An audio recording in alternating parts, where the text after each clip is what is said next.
ശാസ്ത്രീയ അഥർവവേദ പഠനം ക്ലാസ് 268. നമ്മളിന്ന് നോക്കുന്നത് കാണ്ഡം 6 അനുഭാഗം 12 സൂക്തം 120. ഇതിൽ ഗാർഹ്യപത്യം എന്ന അഗ്നിയെ പറ്റിയാണ് പറയുന്നത്. അഗ്നി എന്നത് ഊർജമാണ്. നമുക്കറിയാം, ആധുനിക സയൻസിൻ്റെ അടിസ്ഥാനത്തിൽ തന്നെ ഊർജത്തെ പലതായി തിരിക്കും. പൊട്ടൻഷ്യൽ എനർജി, കൈനറ്റിക് എനർജി എന്ന് പറയും, heat energy, light energy, chemical energy, ഇങ്ങനെയെല്ലാം പലതായിട്ട് തിരിക്കും. ഇപ്പം വേദത്തിലും ഇതിനെയും പലതായിട്ട് തിരിച്ചിട്ടുണ്ട്, പല പേരുകളിൽ പറയുന്നുണ്ടെങ്കിലും പ്രധാനപ്പെട്ട ഒരു 3 പറ്റി എടുക്കുകയാണെങ്കിൽ ആവഹനീയം, ഗാർഹ്യപത്യം, ദക്ഷിണാഗ്നി, ഇങ്ങനെ 3 പ്രധാനപ്പെട്ട 3 ഉള്ളതിൽ ഒന്നാണ് ഈ ഗാർഹ്യപത്യം. അതിൽ ആഹവനീയം എന്ന് പറയുന്നത് നമ്മൾ ഇലക്ട്രോമാഗ്നറ്റിക് വേവ്സുമായിട്ട് ബന്ധപ്പെട്ടതാണ്. അതായത് വല്ലതിനെയും ആവാഹിച്ചെടുക്കുക എന്ന നിലയിൽ മറ്റുള്ളതിനെയെല്ലാം നമുക്ക് എങ്ങനെയാണ് പുറത്തുള്ള സിഗ്നൽസിനെയെല്ലാം നമ്മൾ സ്വീകരിക്കുന്നത്? ഇലക്ട്രോമാഗ്നറ്റിക് വേവ്സിലൂടെയാണ്. അത് സയൻസിൻ്റെ അടിസ്ഥാനത്തിൽ വരുന്നതാണ്, ശാസ്ത്രലോകം കൈകാര്യം ചെയ്യുന്നതാണ്. അതിൽ തരംഗ രൂപത്തിലാണ് ഇലക്ട്രോമാഗ്നറ്റിക് വേവ്സ് എന്നെല്ലാം പറഞ്ഞ് പഠിക്കുന്നതാണ്. എന്നാൽ ഗാർഹ്യപത്യം എന്ന് പറയുമ്പോൾ നമ്മൾ സാധാരണക്കാർ വീട്ടിൽ ഉപയോഗിക്കുന്ന അഗ്നിയാണ്. നമ്മൾ കത്തിക്കാനും പിടിക്കാനും എല്ലാം ഉപയോഗിക്കുന്ന, സാധാരണ ഉപയോഗിക്കുന്ന തരത്തിലുള്ള അഗ്നി ആ തരത്തിൽ നമുക്ക് എടുക്കാം. എന്നാൽ ദക്ഷിണാഗ്നി എന്ന് പറയുമ്പോൾ ഊർജം, ആറ്റങ്ങളിൽ നിന്നെല്ലാം ഭൂമിയുടെ ആകർഷണം, സൂര്യൻ്റെ ആകർഷണം, ഇങ്ങനെയുള്ള ആകർഷണ ബലങ്ങളിലൂടെയെല്ലാം ആറ്റങ്ങളിലെ ഇലക്ട്രോണും പ്രോട്ടോണും തമ്മിലുള്ള ആകർഷണങ്ങളുണ്ട്, ആ ബലങ്ങളുണ്ട്, അതിൻ്റെ പിന്നിലെല്ലാം ഊർജമുണ്ട്. അതിലൂടെയാണ് പ്രപഞ്ച സൃഷ്ടി നടന്നിരിക്കുന്നത്. ആറ്റങ്ങൾ കമ്പൈൻ ചെയ്യുന്നു, എല്ലാം കമ്പൈൻ ചെയ്തിട്ട് പ്രപഞ്ചമെല്ലാം ഉണ്ടായതിന് പിന്നിലുള്ള ഊർജത്തെ ദക്ഷിണാഗ്നിയായിട്ട് കാണാം. നമ്മളിന്ന് ഗാർഹ്യപത്യത്തെ പറ്റിയാണ് പറയാൻ ഇവിടെ അതാണ് നോക്കുന്നത്. അതുകൊണ്ട് എന്താണ് പറയുന്നതെന്ന് നോക്കാം. ഹരി ഓം. അഥർവവേദം കാണ്ഡം 6 അനുഭാഗം 12 സൂക്തം 120. ഋഷി കൗശികൻ, ദേവത, അന്തരീക്ഷാദികളായിട്ടുള്ള മന്ത്രോക്താക്കൾ, ഛന്ദസ്, ജഗതി, പങ്ക്തി.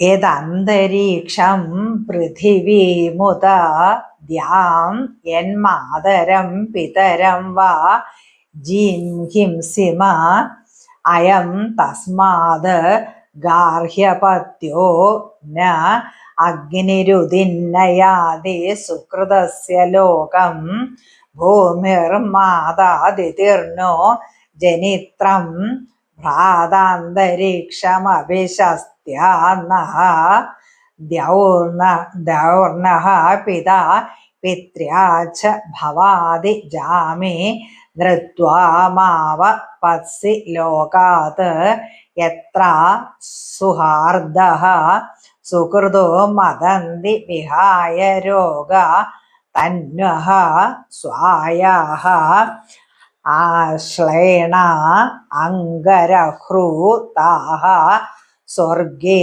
തത്ര പശ്യേമ പിബരൗ ച പുത്രാൻ. ഭാവാർത്ഥം: അന്തരീക്ഷം, ഭൂമി, ഭൂലോകത്തിലുള്ള ജീവികളെ ഹിംസിച്ച് മാതാപിതാക്കൾക്ക് പ്രതികൂലമായിട്ടുള്ള ഹിംസ നടത്തി പാപികളായിട്ട് തീരുന്നത്. അവരെ ഗാർഹപത്ന്യാഗ്നി രക്ഷിക്കട്ടെ. ഭൂമി, ദേവമാതാവായിട്ടുള്ള അതിഥി എന്നിവർ മാതൃസ്ഥാനത്തും അന്തരീക്ഷം സഹോദര സ്ഥാനത്തുമാണ്. അവർ നമ്മെ അനുഗ്രഹിച്ച് പാപമുക്തമാക്കണേ. പിതൃരൂപമായ ആകാശം ഋണദ്വേഷത്തിൽ നിന്നും മുക്തമാക്കണേ. പാപസ്ത്രീകളുമായുള്ള ഇടപെടൽ മൂലമുള്ള പാപം മൂലം സ്വർഗപ്രാപ്തി ഇല്ലാതാക്കരുതേ. യജ്ഞം ചെയ്യുന്ന നല്ലവരായവർ രോഗമുക്തമായിട്ട് സുഖിച്ച് സ്വർഗത്തില് വസിക്കും. ആ അവസ്ഥയിലെത്തി അവരോടൊപ്പം വസിക്കുവാനുള്ള ഗതി ഉണ്ടാകണേ. ഇവിടെ എന്താണ് പറയുന്നതെന്ന് വെച്ചാൽ അന്തരീക്ഷത്തിലും ഭൂമിയിലും, അതായത് ഇവിടെ ജീവജാലങ്ങളെല്ലാം ജീവിക്കുന്ന എവിടെയാണ്? ഈ അന്തരീക്ഷത്തിലും ഭൂമിയിലുമാണ്. അവിടെയാണ് ഗാർഹ്യപത്യം എന്ന അഗ്നി അധികമായിട്ട് പ്രയോഗിക്കപ്പെടുന്നത്. അപ്പം അവിടെയുള്ള ജീവജാലങ്ങൾ, ഇവിടെയെല്ലാം വസിക്കുന്ന ജീവജാലങ്ങൾ മാതാപിതാക്കൾക്ക് പ്രതികൂലമായ ഹിംസ നടത്തി മാതാപിതാക്കൾ, അതായത് യഥാർത്ഥ മാതാപിതാക്കളിൽ നിന്ന് നമ്മളെ പൂർവികരിൽ നിന്നെല്ലാം നമ്മൾ വ്യതിചലിച്ച് ഇങ്ങോട്ട് പോകുന്തോറും പല പാപങ്ങളും ചെയ്തുകൊണ്ട് പോവുകയാണ്. കാരണം ആദ്യയുഗത്തിൽ സത്യയുഗം എന്ന് പറയുന്നത് നമ്മുടെ പൂർവികരെല്ലാം ചെയ്ത് നമ്മൾ ഇങ്ങോട്ട് വരുത്തോറും കലിയുഗത്തിലോട്ട് വരുത്തോറും പാപം ചെയ്ത് പോവുകയാണ്. ഇവരുടെ പാപങ്ങളിൽ നിന്നെല്ലാം മോക്ഷം നൽകുവാൻ ഗാർഹ്യപത്നാഗ്നി രക്ഷിക്കട്ടെ എന്ന് പറയാണ്. നമ്മൾ അഗ്നി ഉപയോഗിച്ചിട്ട് കർമ്മം ചെയ്തിട്ട് ജീവിക്കണം. ഈ അഗ്നിയെ ഉപയോഗിച്ചുകൊണ്ട്, നമ്മൾ ഊർജത്തെ ഉപയോഗിച്ചുകൊണ്ടാണ് നമ്മൾ ജീവിക്കേണ്ടത്. അല്ലാതെ അഗ്നിയെല്ലാം ഉപയോഗിച്ചിട്ട് പുതിയ പാചകം ചെയ്തിട്ട് ഭക്ഷണമെല്ലാം കഴിച്ചു കഴിഞ്ഞാൽ നമുക്ക് വേണ്ടത് നമ്മൾ തന്നെ പ്രിപ്പയർ ചെയ്യണം. അല്ല വല്ലയിടത്തും പോയിട്ട് മോഷ്ടിച്ചെടുത്തിട്ട് കഴിക്കുന്നതെല്ലാം പാപമായിട്ട് തീരും. അപ്പം അധ്വാനിച്ച് ജീവിക്കണമെന്നാണ് പറയുന്നത്. അധ്വാനിച്ച് ജീവിച്ചു കഴിഞ്ഞാൽ പിന്നെ മറ്റുള്ളതിൻ്റെ പിന്നാലെ പാപം ചെയ്യേണ്ട ആവശ്യം വരുന്നില്ല. അപ്പം ഈ അഗ്നിയാണ് നമ്മളെ അതിൽ നിന്ന് മോചിപ്പിക്കുന്നത്. നമുക്ക് എന്ത് വേണ്ട കാര്യങ്ങൾ സാധിക്കണമെങ്കിലും അത് അഗ്നിയിലൂടെ സാധിക്കണം. ഊർജം എന്ത് നമുക്ക് പുതിയ പുതിയ വസ്തുക്കളെല്ലാം ഉണ്ടെങ്കിൽ നമ്മൾ അധ്വാനിച്ച് കഴിഞ്ഞാൽ ഊർജത്തിൻ്റെ സഹായത്താൽ, അഗ്നിയുടെ സഹായത്താൽ പുതിയ വസ്തുക്കളെല്ലാം നമ്മൾ ഉണ്ടാക്കിയെടുത്ത് അധ്വാനിച്ചിട്ട് ജീവിച്ചാൽ പിന്നെ മോഷ്ടിക്കാൻ മതിന് വീണൊന്നും നടക്കേണ്ട ആവശ്യമില്ല. അതായത് നമ്മൾ അധ്വാനിച്ച് ജീവിക്കണം. അല്ലാതെ കുറുക്കു വഴിയിലൂടെ എല്ലാം കർമ്മങ്ങൾ മറ്റുള്ളവരുടെ വല്ലതും അപഹരിച്ചും അവരിൽ നിന്നും അത്തരത്തിലുള്ളതെല്ലാം പൂർവികരായ നമ്മൾ അവരോട് ചെയ്യുന്ന പാപമാണ്. അവരാണ് നമ്മളെ സൃഷ്ടിച്ചിരിക്കുന്നത്, നമ്മൾ അവരെ പറയിപ്പിക്കുകയാണ്. ആ തരത്തിൽ അതിൽ നിന്നും ആ പാപങ്ങളിൽ നിന്നും രക്ഷിക്കാൻ ഈ അഗ്നിക്ക് സാധിക്കും. അതായത് നമ്മൾ അഗ്നിയെ ആശ്രയിക്കണം, കർമ്മം ചെയ്തിട്ട് ജീവിക്കണം. ഇവിടെ ഭൂമിയും ദേവമാതാവായ അതിഥി എന്നിവർ മാതൃസ്ഥാനത്താണുള്ളത്. അപ്പം ഭൂമിയാണ് നമ്മുടെ മാതൃസ്ഥാനത്തുള്ള ഭൂമി. നമ്മളെ മാതാവാണ് ഭൂമി. ഭൂമിയോടാണ് നമ്മൾ പാപം ചെയ്യുന്നത്. നമ്മൾ കർമ്മം ചെയ്തിട്ട് ജീവിക്കുകയാണെങ്കിൽ പാപമല്ല ചെയ്യുന്നത്. നമ്മൾ അധ്വാനിച്ച് ഭൂമിയിൽ അധ്വാനിച്ചിട്ട് കൃഷിയെല്ലാം ചെയ്ത് കഴിഞ്ഞാൽ ഭൂമി തന്നെ കറന്നെടുക്കാനെല്ലാം പറഞ്ഞിട്ടുണ്ട്. ദേവമാതാവായ അതിഥിയിൽ നിന്നാണ് എല്ലാ സൃഷ്ടിയും ഉണ്ടായതായിട്ട് കഥരൂപത്തിൽ പറഞ്ഞു വെച്ചിരിക്കുന്നത്. അപ്പോൾ അത് നമ്മുടെ അതിൽ നിന്നാണ് നമ്മളെ പൂർവികർ അതിൽ നിന്നാണ് നമ്മൾ തുടങ്ങിയിട്ട് ഇങ്ങോട്ട് വന്നിരിക്കുന്നത്. അതെല്ലാം മാതൃസ്ഥാനത്തുള്ളവരാണ്. അന്തരീക്ഷമാകട്ടെ സഹോദര സ്ഥാനത്തുമാണ്. ഈ അന്തരീക്ഷമാണ് നമ്മുടെ സഹോദര സ്ഥാനത്തുള്ളത്. നമ്മളെ ശ്വാസം പോലും അന്തരീക്ഷത്തിൽ നിന്നാണ് ലഭിക്കുന്നത്. മഴയെല്ലാം അന്തരീക്ഷത്തിലൂടെയാണ് പെയ്തിറങ്ങുന്നത്. അതുകൊണ്ടാണ് ഭൂമിയിൽ കൃഷി ചെയ്യാനെല്ലാം പറ്റുന്നത്. അപ്പം ഭൂമിയും നമുക്ക് ജന്മം നൽകിയ അതിഥിയിലൂടെ ആദ്യത്തെ ആ ഒരു അതിഥിയിലൂടെയാണ് ഇവിടെ എല്ലാം ഉണ്ടായിരിക്കുന്നത്. അവർ മാതൃസ്ഥാനത്തുമാണുള്ളത്. ഈ അന്തരീക്ഷമാകട്ടെ സഹോദര സ്ഥാനത്ത് നമ്മൾ ശ്വസിച്ചിട്ട് അന്തരീക്ഷത്തിലേക്ക് പിന്നെ അവർ നമ്മെ അനുഗ്രഹിച്ച പാപമുക്തമാകട്ടെ. അപ്പോൾ അന്തരീക്ഷവും ഭൂമിയും വളരെ നല്ല നിലയിലാണെങ്കിൽ നമ്മൾ പാപമുക്തമാകും. ഭൂമി നല്ല സമ്പൽ സമൃദ്ധമാണെങ്കിൽ നമ്മൾ അഗ്നി ഉപയോഗിച്ചിട്ട് കർമ്മം ചെയ്യുകയാണെങ്കിൽ നമ്മളെല്ലാം വിളയിച്ചെടുത്തിട്ട് നമുക്ക് ദാരിദ്ര്യമൊന്നും ഉണ്ടാവില്ല, കഷ്ടപ്പാടൊന്നും ഉണ്ടാവില്ല, പിന്നെ മറ്റുള്ള മോഷ്ടിക്കാനൊന്നും നടക്കേണ്ട ആവശ്യമില്ല. അതിന് അന്തരീക്ഷം എന്തായിരിക്കണം? അനുകൂലമായി തീർക്കണം. അന്തരീക്ഷത്തിന് ഊഷ്മാവങ്ങ് വളരെയധികം ഊഷ്മാവാകുമെങ്കിലോ ചൂട് കൊണ്ട് പൊരിയാണെങ്കിലോ കൃഷിയൊന്നും നടാനൊന്നും പറ്റില്ല. ഈ അന്തരീക്ഷവും ഭൂമിയുമെല്ലാം അനുകൂലമായി തീർന്നു കഴിഞ്ഞാൽ നമ്മുടെ പാപങ്ങളെല്ലാം അകലും. പക്ഷെ എന്ത് ചെയ്താൽ മതി? ഈ അഗ്നിയുടെ സഹായത്താൽ നമ്മൾ കർമ്മം ചെയ്യണം.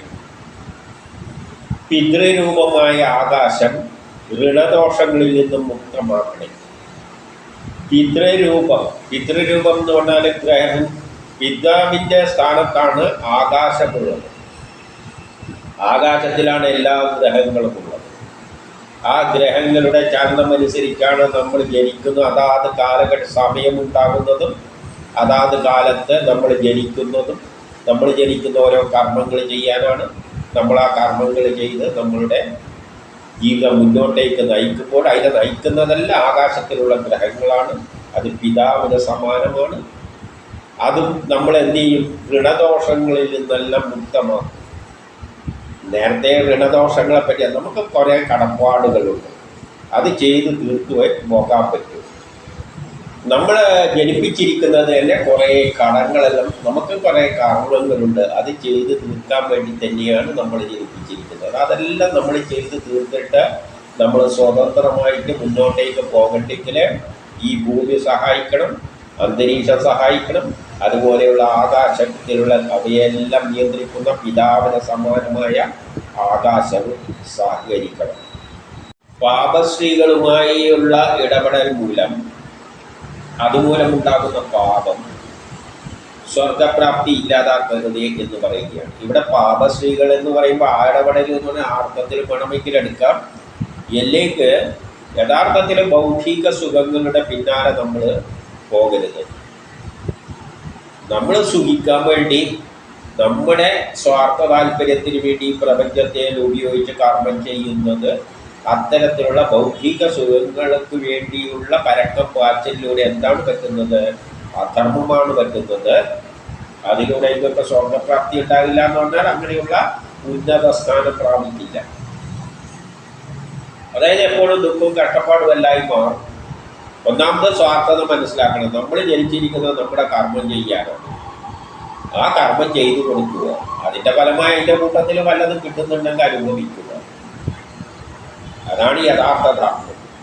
അല്ലാതെ സുഖത്തിന് വേണ്ടി, പണമുണ്ടാക്കാൻ വേണ്ടി, സുഖഭോഗ വസ്തുക്കൾ നേടാൻ വേണ്ടി, നമ്മുടെ താല്പര്യത്തിന് വേണ്ടി പ്രവർത്തിക്കരുത്. നമ്മളൊരു ഓഫീസിൽ വർക്ക് ചെയ്യുമ്പോൾ നമ്മളെ ആ ഓഫീസിലെ ജോലി ചെയ്യാനാണ് നമ്മൾ വരുന്നത്. അല്ലാതെ അവിടെ വെച്ചിട്ട് വല്ലതും കൈക്കൂലി വാങ്ങി നമ്മളെ കാര്യം സാധിക്കാനല്ല. അതുപോലെ തന്നെ ജീവിതത്തിൽ നമ്മൾ വരുന്നത് നമ്മൾ കുറേ കർമ്മങ്ങൾ ചെയ്യാൻ വേണ്ടിയിട്ടാണ്. ആ കർമ്മം ചെയ്തു കൊടുക്കുക. അത്ര മാത്രമേ ഉള്ളൂ. അതിൽ നിന്നും പലതും കിട്ടുന്നുണ്ടെങ്കിൽ അനുഭവിക്കുക. അതാണ്. അല്ലാതെ നമുക്ക് എന്തെല്ലോ നേടാൻ വേണ്ടി, എനിക്ക് വേണ്ടി എന്നുള്ള ചിന്ത ഉപേക്ഷിക്കുക. അതാണ് ഇവിടെ. അത് സ്വർഗപ്രാപ്തി എന്നാൽ ആ ഉന്നതമായ നമ്മുടെ ലക്ഷ്യത്തിലേക്ക് എത്തില്ല. യജ്ഞം ചെയ്യുന്ന നല്ലവരായവർ രോഗമുക്തമായി സുഖിച്ച് സ്വർഗത്തിൽ വസിക്കും. യജ്ഞം ചെയ്യുന്നവർ. അപ്പം യജ്ഞം ചെയ്യുക. യജ്ഞം ചെയ്യാന്ന് കർമ്മം ചെയ്തിട്ട് നമ്മൾ ജീവിക്കണം. നമ്മൾ ജനിച്ചിരിക്കുന്നത് കർമ്മം ചെയ്യാനാണ്. അതുകൊണ്ട് നമ്മൾ കർമ്മം ചെയ്തിട്ട് അതിൽ നിന്ന് കിട്ടുന്നത് അനുഭവിച്ചു കൊണ്ട് പോകണം. കൃഷി ചെയ്തിട്ടാണെങ്കിൽ കൃഷിയിൽ നിന്ന് ചെയ്യുമ്പോൾ നമുക്ക് ഫലം കിട്ടും. ചെടിയെല്ലാം നട്ട് കഴിഞ്ഞാൽ മാങ്ങി തേങ്ങയെല്ലാം പറിച്ച് തിന്നാം. അല്ലാതെ വല്ലവരും നട്ടത് പറിച്ച് തിന്നാനല്ല. നമ്മൾ അധ്വാനിക്കുമ്പോൾ അതിൽ നിന്ന് കിട്ടുന്നത് നമുക്ക് അനുഭവിക്കാം. അങ്ങനെ ചെയ്യുമ്പോൾ സുഖിച്ച് ജീവിക്കാം. രോഗവും ഉണ്ടാവില്ല. അധ്വാനിച്ച് ജീവിക്കാൻ തുടങ്ങിക്കഴിഞ്ഞാൽ രോഗങ്ങളിൽ നിന്നെല്ലാം മുക്തമാകാനും ആരോഗ്യം ഉണ്ടാകും. സുഖിച്ച് സ്വർഗത്തിൽ വസിക്കുന്ന ഉന്നത നിലയിലാണ് നമ്മൾ എത്തിച്ചേരുന്നത്. അതാണ് ജീവിതത്തിൻ്റെ ഉയർന്ന സ്ഥാനം. ആ അവസ്ഥയിലെത്തി അങ്ങനെയുള്ള ഉയർന്ന സ്ഥാനത്തിലെത്തിയിട്ട് അവരോടൊപ്പം വസിക്കുവാനുള്ള ഗതി ഉണ്ടാകുന്നത്. അവരോടൊപ്പം എന്ന് പറഞ്ഞാൽ നമ്മളെ പൂർവികർ ആ ഒരു പൂർവികർക്ക് ഒന്നും സൂഹിക്കാനൊന്നും ഇല്ല. ആദ്യ സൃഷ്ടി നടത്തിയ സമയത്തുള്ള മനുഷ്യർക്ക് കഷ്ടപ്പാടാണ്. അവർ പാടുപെട്ടിട്ട് വേദങ്ങളെല്ലാം ശാസ്ത്രങ്ങൾ എഴുതി വെച്ചു. എങ്ങനെയല്ലോ ജീവിച്ചു തലമുറകളെ പോറ്റിയിട്ടാണ് നമ്മൾ ഈ അവസ്ഥയിലേക്ക്.